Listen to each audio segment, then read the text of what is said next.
Welcome to the dark and twisted minds of the serial killers, where the only thing more unsettling than the crimes they commit are how utterly fascinated we are by them. Let's delve into the minds of those who turn their sinister imaginations into tragic reality. Serial killers. It's a grim reminder that sometimes the truth is far more scarier than fiction. Ted Bundy, Richard Ramirez, Charles Sobraj. Do these names ring a bell? Hi, you are listening to What's on Your Mind, a journey from the mind to the mic. I am Tanisha and I am your host for today.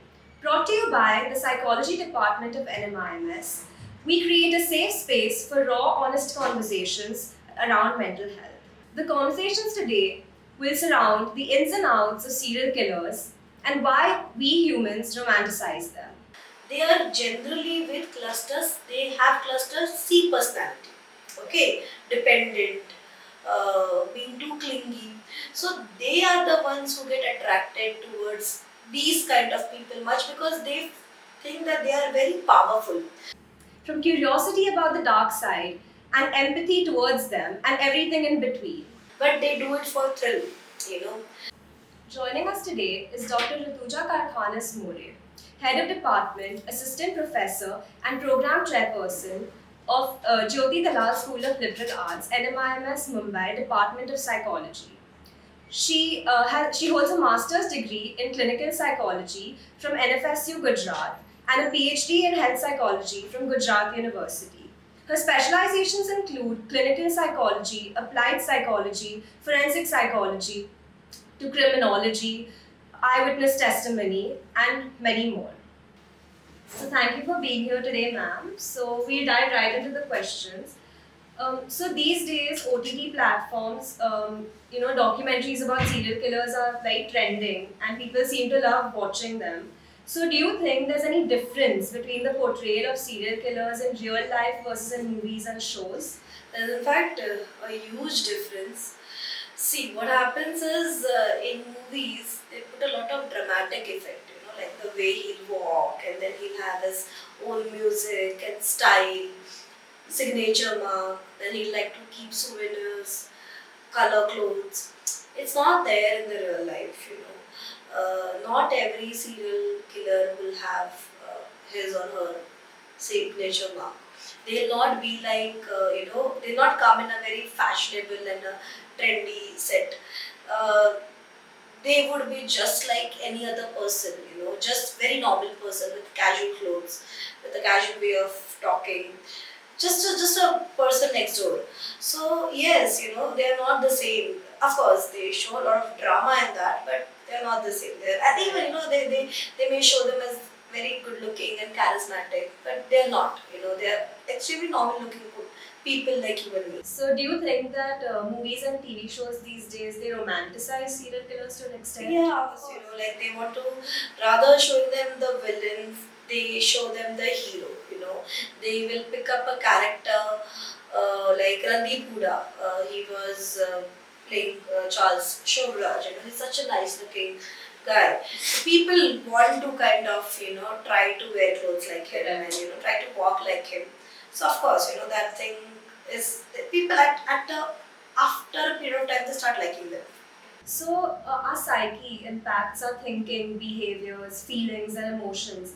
So do you think that it can impact how we look at serial killers? Um, yes, I mean, see, what happens after a certain period of time, as I've mentioned, that when you read a lot about them, you talk a lot about them, and however, see, what happens is that we have this innate thing of getting into a very dark sort of substance. We want to know something which is dark, which people don't know what exactly has happened. We want to add our own spice to it. We want to go into the depth of it. So in this case, what happens is that we tend to put our own emotions in that concept, in that person, and we try to relate with that person. That this person did these things. Even I have these things going on, but I'm not this person. But this person did something which was so crazy, and we want to know more about it. Correct. That particular person who has gone that side was done something which is completely inhuman, but you kind of relate yourselves to. So you spoke about relating yourself to Yeah. that person and their experiences.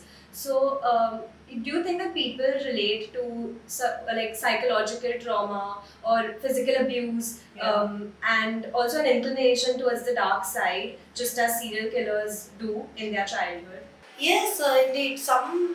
At some point of time, like if you'll see, for example, Jeffrey Dahmer, there was this thing that his childhood was discussed, that he had a traumatic childhood.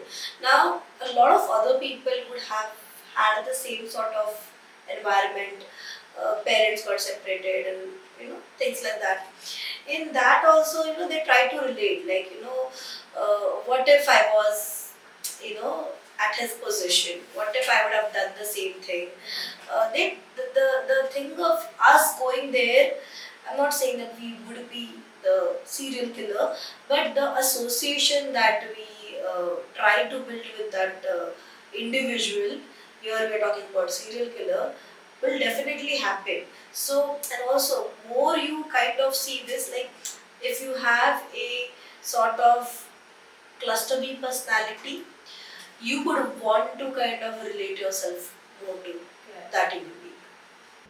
So, empathy means putting yourself in someone else's shoes and trying to understand what they are going through. So, do you think empathy plays a role in turning this fear into a sort of fascination or sympathy towards the serial killers? Yes, as I mentioned, your traumas can be related. Even in movies, what you asked me previously, like in movies also, if you see somewhere down the line, they show that sympathy, system, like sympathy environment, that this person did this because the mother was abusive or the father was abusive or he was abused by somebody in the childhood. So when these things come in, we, from the principle of association, we try to sympathize, not empathize, but also sympathize their situation, make it more natural, real, that it's okay to do it. Or sometimes we say, "Arey, kya hi karta," but मानना नहीं चाहिए था. So we kind of go towards that thing. So the sympathy part comes in automatically because human beings are full with emotions, and the emotions could vary in amount. So, can you tell me some common misconceptions that people have about serial killers? Yeah, so as I mentioned, traumas. So not every serial killer would have a trauma. Sometimes you'll see they have a wonderful life, they're happy, everything is fine, but something that is innate in them, the anti-social traits, that what I'm talking about. Their parents are wonderful, their families are wonderful, their upbringing is also good, but they do it for thrill, you know. Sometimes it also could be because of high impulsivity, that I just want to do it. I just want to do it. So it's not always about traumas, it's also not always about thrill seeking. It's a combination of a lot of different things. It is also sometimes because of extreme hate and revenge towards particular person, or that same person like other people. It's also because of that. So not always it's going to be traumas. It could be various different reasons. We always say कि trauma के वजह से किया है, या उसने thrill के वजह से किया है, या उसमें devil है. That's not the case. It could be different causal factors. And the biggest thing that one of the case, I'm not going into the details of it, but this person was not a serial killer, but he killed someone, and it was because he met with an accident. उसके पहले his life was as normal as anybody else, was married, had kids, everything was good. He met with this major accident. He had a brain surgery. He got out of it, and later his behavior just changed. And he started harming animals. He started harming people around him, and in that he killed. So something in him switched due to the Yes. causal factors, Yes. the situational factors Yes. that took place in his life. Yeah. So the debate on nature and nurture keeps going on in psychology. So do you think that serial killers are typically like born evil? It's because of environmental factors, or it's a mix of nature and nurture? It's absolutely a mix of nature and nurture. We can't say they are born with it. yes, even we can't deny that fact that they are not born with it, because when we say they are born with it, which means genetics are there, their brain mechanisms are wired in such a way where they would want to go out and harm, and if they harm and they are not caught by anyone, I think then it gets a pattern. So the first crime is very much important to be understood. If they kill someone and they are not caught, they get away with it very easily. They get this confidence, it gets enforced that I can do it again. In the second time they are not caught, and then it becomes a pattern. Correct. So the first crime is very much important. If that is solved, then potentially we are able to solve the further killings happening. There is a term, hybristophilia, which is coined by many psychologists, which is when people are physically attracted to people who have killed people or committed crimes. So, lots of serial killers, after being convicted of the horrifying murders like Charles Sobraj, Ted Bundy, Richard Ramirez, the Night Stalker, popularly known as, they received a lot of love letters from girls all over, telling them that they loved them and they wanted to marry them, and all of these people have ended up tying the knot. Yeah. And recently there's been a documentary on the Menendez brothers as well, Yes. and they are still in jail, but they are still, both of them are married and happy, and they have kids as well. So do you think that certain personality traits people find attractive in these serial killers? So two-way. One, when we talk from the people's point of view towards serial killers, there's something known as morbid curiosity. That we get attracted to know what has happened. We try to relate. We try to relate in such a way that it gets converted into, being being liking them. We start liking them. And when I say liking them, the romantic angle comes here. That's one thing. Secondly, I'll usually talk in all these cases that you have mentioned. If you try to observe them, all these people are extremely good looking people. Very good looking, charming people. Like, if you just remove the serial killer aspect out of them, they are they have potentials to get into, acting or, being a TV face. Having said that, this is a classic trait of cluster A personality, cluster B personality disorder, where we have the first personality we talk about is an antisocial personality. And in antisocial personality, usually the percentage talks about that these people are extremely good looking. Now, if you try to correlate them with the girls who are writing them letters and all, they are generally with clusters, they have cluster C personality. Okay, dependent, being too clingy. So they are the ones who get attracted towards these kind of people much, because they think that they are very powerful. To do something like this is also a symbol of having power, control. So they get attracted towards such sort of a people. Then they write letters. They want to have families because they feel that I'm secure. I'm secure. Nobody's going to touch me because I am with a person who himself is a killer. So that's how the combinations done. And you mentioned that these girls may have cluster C personalities, Yes. like being dependent or too clingy, Yes. and they look up to these assertive, powerful figures. Do you think something like the forbidden fruit also comes into play? Of course.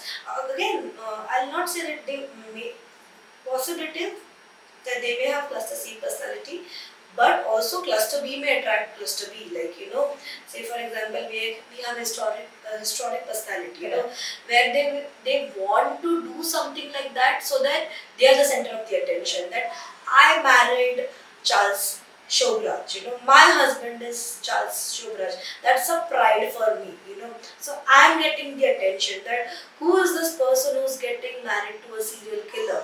So here, of course, these people also have some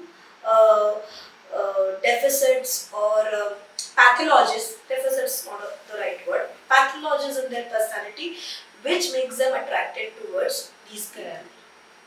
So, narrative refers to how a story is told. So, What are some common narrative techniques that people use in these shows and documentaries about serial killers that portray them the way they do? Again, it's a very storytelling and media question. But if you see, recently I saw this documentary on Virappan. Okay, again, he's not a serial killer, but I'm just trying to give my point of view. Um, but of course, he's a criminal. He's known for various crimes. Uh, so the way they portray them is sometimes, being a very normal person, a boy next door, living a normal life, then somebody who has suffered so much, somebody who's a manipulator, somebody who's a hero, like hero for his community. So when they try to have such a narrative, in a flow, they tend to attract different audiences, and then they'll have their own vision that for me he's a hero, for me he's a villain, for me, he's like a guy who suffered from poverty, something like that. So even with serial killers, if you watch any documentary and the way they are portrayed in any series or just also newspaper articles and all, they'll have a story like, this boy was just a normal boy like you and me. So we immediately try to relate with that. Then, they'll try to talk about some specific traumas which are very general in nature, where majority of them would have gone through it. Okay, then they will get into the loop. Then the morbid curiosity that he did something which was so bad, and then all the curious audiences will get into it, and that's how an entire narrative about a person is person with serial killer traits or serial killers has been made. Right. So, as you know, that serial killers, many of them have been said to have antisocial personality disorder, which stems from conduct disorder in childhood. There is another triad called the McDonald triad, which links three behavioral traits in childhood, which one can see, which can lead to maybe serial killer tendencies in adulthood. These are animal cruelty, bedwetting past the age of 5, and getting excited with a fire setting. Yes. And fire around you. So, can you tell me like what some other common characteristics or disorders that serial killers may possess? Animal cruelty is usually seen. The bedwetting after the age of 5 can have various reasons. Sometimes it can also be linked with them having any biological condition or medical condition, or sometimes could be even due to other traumas, fears, so it could be one of the possibilities. So we like the bedwetting always couldn't be related to this. Uh, Animal cruelty, when the animal is silent, doing his or her job, still you go and you try to, and you're not trying to scare the animal, you're trying to beat the animal so that you get a the child gets to know that I'm controlling, I'm Correct. he's scared of me, So when you see those things, that's one of the indicator. Setting fire or have trying to do something wrong with some other person, like another child, trying to push them. There was this one incident, that a case where this person was referring to one incident that she stabbed in her childhood because the friend, that other child was not giving her something. She took a pencil and she stabbed the pencil right in his Okay. in his eyes. And I don't know, I didn't even, I was not wanting to know what happened later. But something like this, the child, a small kid would also understand that this is a little too much, Correct. doing like this, or just pushing. They also push it with a less force, not like just pushing like that. Or if they're doing it, they're careful. Correct. But to stab with a sharp object, or to do something of that level, also shows that there could be some possibilities of having a deviant behavior. Correct. Secondly, constantly lying on small things. Even in between parents, they like to kind of, when the parents are fighting, they enjoy it. They like to sometimes put the rift, fire the Sometimes they like to want the parents to fight. They may also miscommunicate something. Whatever the mother is saying, they may just go and tell it to the father, so they fight. So these are also sometimes the tendencies seen in kids with conduct disorder, ODDs, or later them turning into the entire or fitting them in the cluster B scenario as well. So, do you think that all these things you mentioned about people doing all these extreme acts of violence in Yes. childhood?